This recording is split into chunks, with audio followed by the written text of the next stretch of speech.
Hello, this is Gundy with your vocab lesson 13 words. Please use your vocab Cornell sheet to take notes of the word. Part of speech, the word is, the definition, and any examples I say or you think of that will help you remember these words. Let's get going. All right, the first word is hors d'oeuvre. This is a noun. The definition is a food served as an appetizer either before a meal or with drinks. I think we're all pretty well aware of what an hors d'oeuvre is. You go to a restaurant and they have a whole list of appetizers.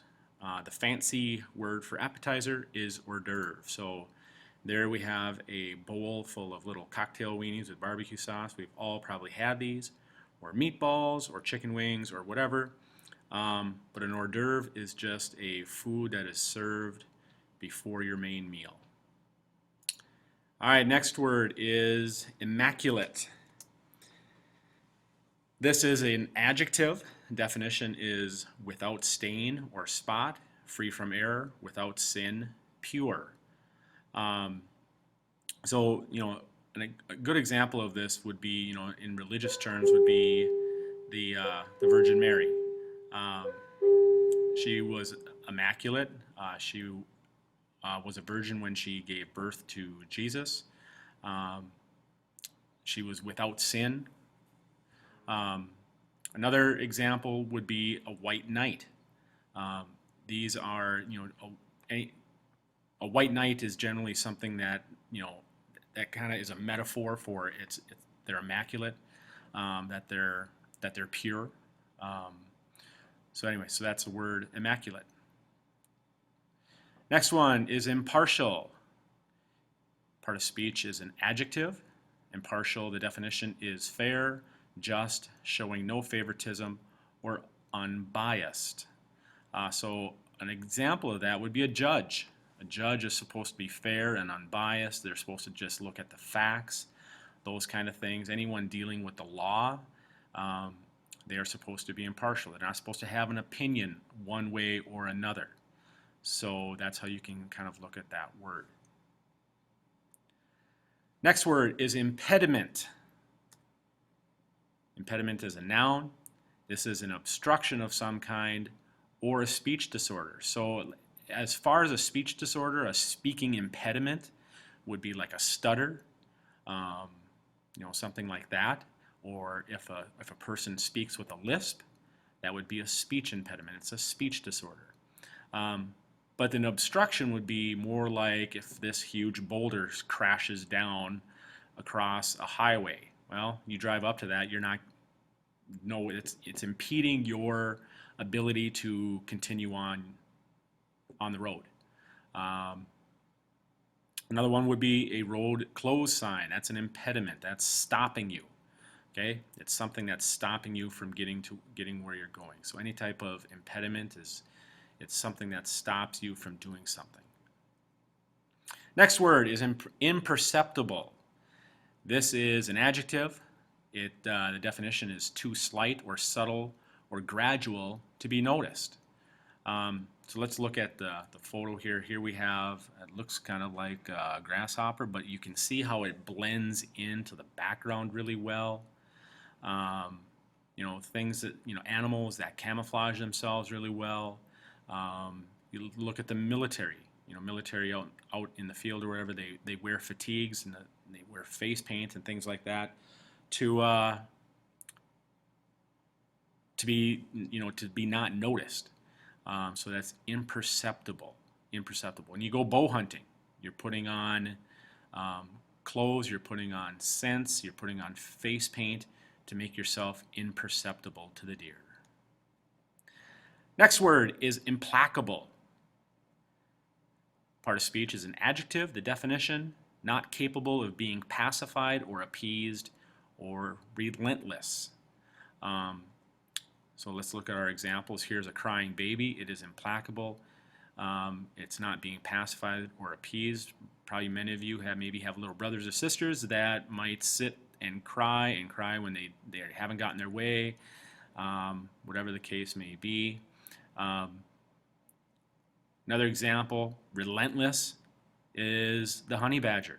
We all know about the honey badger, don't we? If you don't, go onto YouTube and look up what the honey badger, but the honey badger is relentless.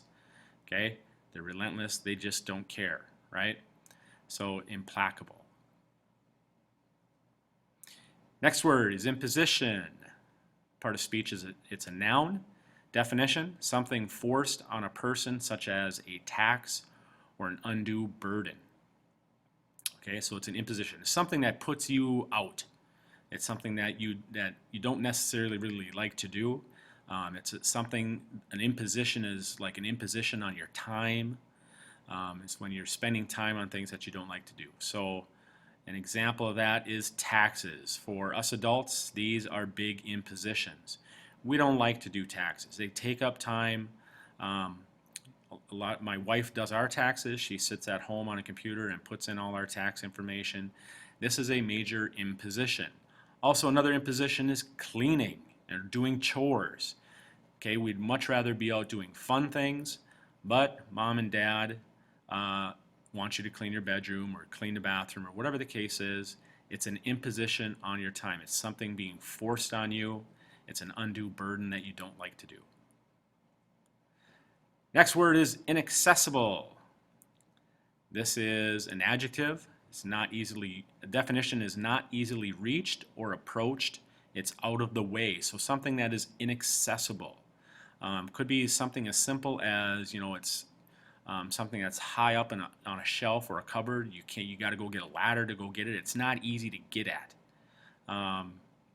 So the example here, if you look, there's a house up on top of this mountain little island thing, and so you can kind of see that ladder hanging over the side. That's the only way that you can get access to that little house. So this house is very inaccessible. It's out of the way. It's not easily reached. All right, next word is inadvertent. This is an adjective. Definition is not done on purpose or unintentional. So inadvertent. Let's look at the example. Here we have a hockey player. You can see kind of slashing their stick down on the neck of the other player. Hopefully this wasn't done on purpose and it was unintentional. They didn't mean to do it. So really the word is, in its basic sense, is I didn't mean to do that. It was inadvertent. A lot of times in sports, a referee will blow the whistle by accident. That's called an inadvertent whistle. Play is stopped because of an inadvertent whistle. So just think of, with this word, just think of it's something that's not done on purpose. You didn't mean to do it. It was inadvertent. And our next word here is inalienable. This is an adjective, and the definition is not capable of being given or taken away, inalienable.